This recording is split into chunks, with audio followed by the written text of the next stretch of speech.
Here's a fun fact. Did you know that in the 1950s, people were more afraid of flying saucers than they were of vampires or werewolves? Yep. Aliens completely replaced the old-school movie monsters, and those alien invasion movies weren't just cheesy B-movies with wobbly UFOs. Many of them were way smarter, scarier, and more relevant than people give them credit for. You might be familiar with classics like The War of the Worlds and The Day the Earth Stood Still, but what about the lesser-known films?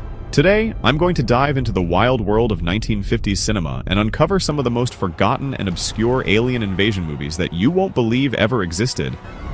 Let's dive in, shall we? The 50s were the peak of UFO panic. Roswell had just shaken everyone up. The Cold War was stressing people out, and suddenly every glowing balloon in the sky became a flying saucer. Hollywood grabbed that paranoia and ran wild with it. If you've ever been on a bad date, this first one will hit close to home. In I Married a Monster from Outer Space, a newlywed discovers her husband has been replaced by an alien imposter. Basically, it's every nightmare Tinder story ever, but with glowing-eyed extraterrestrials. The best part? The film actually sneaks in some social commentary about relationships and identity. Sure, it sounds campy, but it's surprisingly well acted. And hey, at least the alien remembered the anniversary. Next up, Target Earth. Imagine waking up and realizing your city has been evacuated overnight, except nobody told you.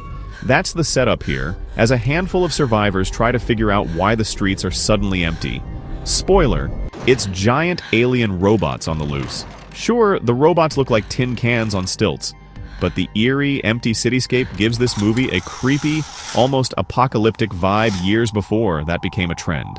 Basically, it's like The Walking Dead, but swap the zombies for oversized toasters. Of course, we can't forget Earth versus the Flying Saucers. This one delivered the classic UFO action audiences wanted, with Ray Harryhausen's legendary stop-motion effects.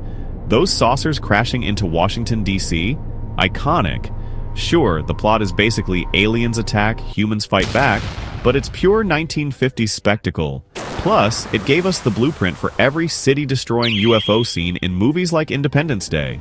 Honestly, it's like watching your grandpa's version of a Michael Bay movie, just with fewer explosions and way more saucers wobbling around.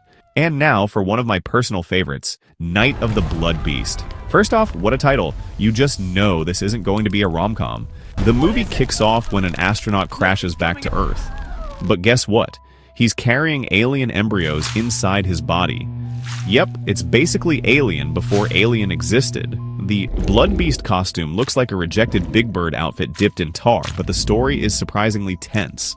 Plus, it earns bonus points for predicting the whole parasite and space traveler concept decades before Ridley Scott made it terrifying. And let's not forget The Man from Planet X.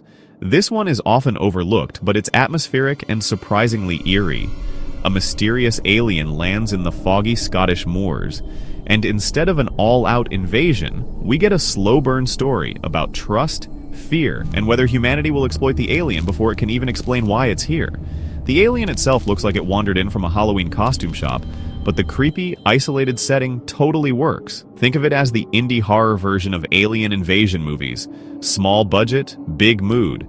Plus, bonus points for having an alien with the most polite-sounding name ever.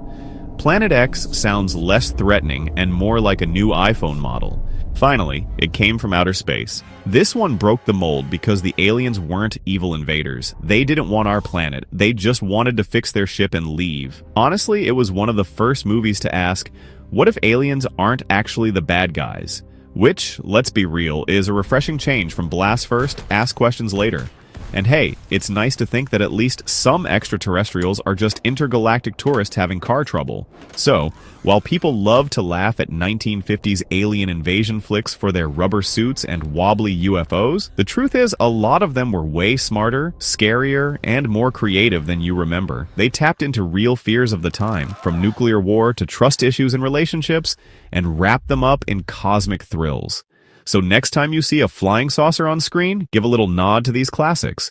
After all, without them, modern sci-fi might still just be Dracula in space. Which of these old-school alien movies do you think deserves a rewatch? Or maybe even a remake? Let me know in the comments. And remember, keep watching the skies.